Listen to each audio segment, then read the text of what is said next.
নমস্কার কৃষ্ণপ্রেমী গুণী শ্রোতাজনেরা। গোলকধামে শ্রীকৃষ্ণকে কোনো কর্তব্য কর্ম সাধন করতে হয় না।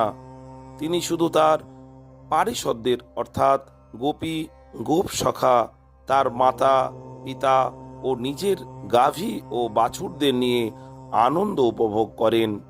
তিনি সম্পূর্ণ স্বাধীন, আর তার বন্ধুরা আরো বেশি স্বাধীন।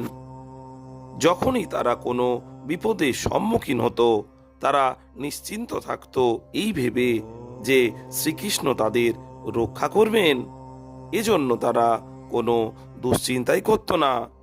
যদিও বন্ধুরা বিপদে পড়লে শ্রীকৃষ্ণ খানিকটা উদ্বেগ অনুভব করতেন, কিন্তু তার বন্ধুরা মনে করত, এই তো শ্রীকৃষ্ণ এখানে রয়েছেন, তিনি আমাদের রক্ষা করবেন।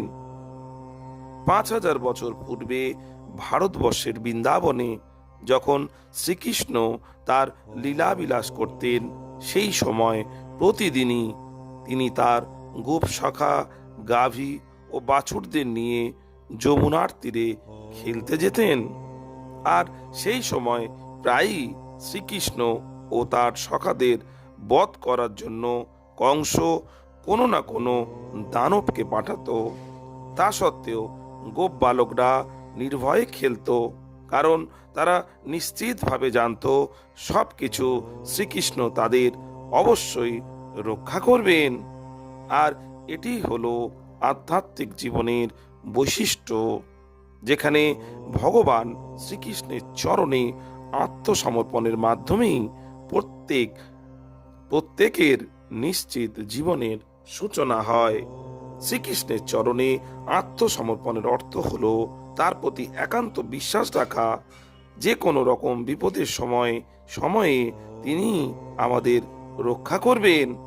আর এই আত্মসমর্পণের প্রথম পদক্ষেপই হলো শুধুমাত্র ভক্তিমূলক ক্রিয়াকলাপ করা, সেই সাথে ভগবত ভক্তির প্রতিকূল ক্রিয়াকলাপগুলো বর্জন করা।